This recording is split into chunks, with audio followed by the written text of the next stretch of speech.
বলতে পারো এমসিকিউ, মানে কোন বিজ্ঞানী কোন কথা বলেছেন তার উপরে আমরা নৈর্ব্যক্তিক অথবা জ্ঞানমূলক করব। অর্থ যা করে তাই অর্থ, কোন বিজ্ঞানী বলেছে? ওয়াকার। কে বলেছে?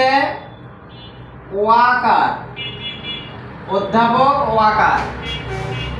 যে বস্তু ঋণ পরিশোধের জন্য আইনত গ্রহণযোগ্য তাই মুদ্রা। কে বলেছে? অধ্যাপক ন্যাপ। কে বলেছে?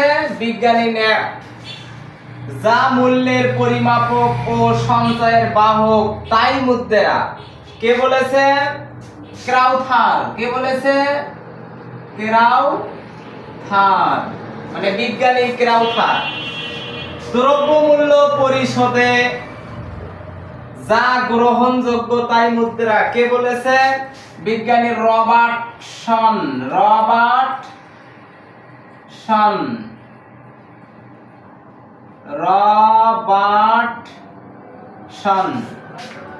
মুদ্রার নির্দিষ্ট এককের বিনিময়ে যে পরিমাণ দ্রব্য সামগ্রী পাওয়া যায় তাই মুদ্রার মূল্য। কোন বিজ্ঞানী বলেছে? রবার্টসন।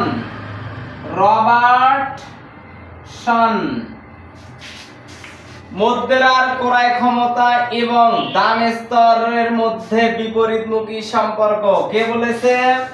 Irving fisher.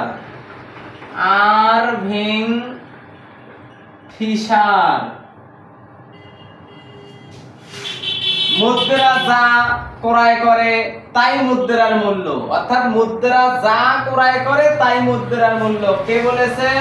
হ্যানসেন।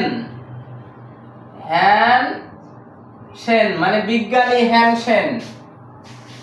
জনগণের হাতের মুদ্রা ব্যাংকে রক্ষিত চাহিদা আমানত এবং মেয়াদি আমানতের সমষ্টিকে মুদ্রার যোগান বলে। কে বলেছেন? কোন বিজ্ঞানী বলেছেন? Milton Friedman.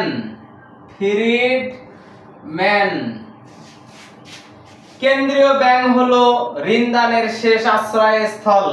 কে বলেছেন? অধ্যাপক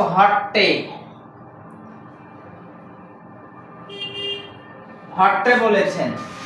যা মুনাফা অর্জনের জন্য নয় বা মুনাফার অর্জনের জন্য কাজ করে না, জনগণের কল্যাণে কাজ করে তাই কেন্দ্রীয় ব্যাংক। কে বলেছেন? অধ্যাপক ডি কক। কে বলেছে? De Kock. যদি কোন বিজ্ঞানী কে বলেছে এরকম কোন নৈর্ব্যক্তিক আসে 100% এর মধ্যেই পরীক্ষাতে আসবে। যদি ক্লাসটি ভালো লেগে থাকে, খুব কষ্ট করে আমি এই কথাগুলো বের করছি, যদি ক্লাসটি ভালো লেগে থাকে তাহলে চ্যানেলটি সাবস্ক্রাইব করবা, লাইক দিবা, কমেন্ট করবা। পরবর্তী ভিডিও পাওয়ার জন্য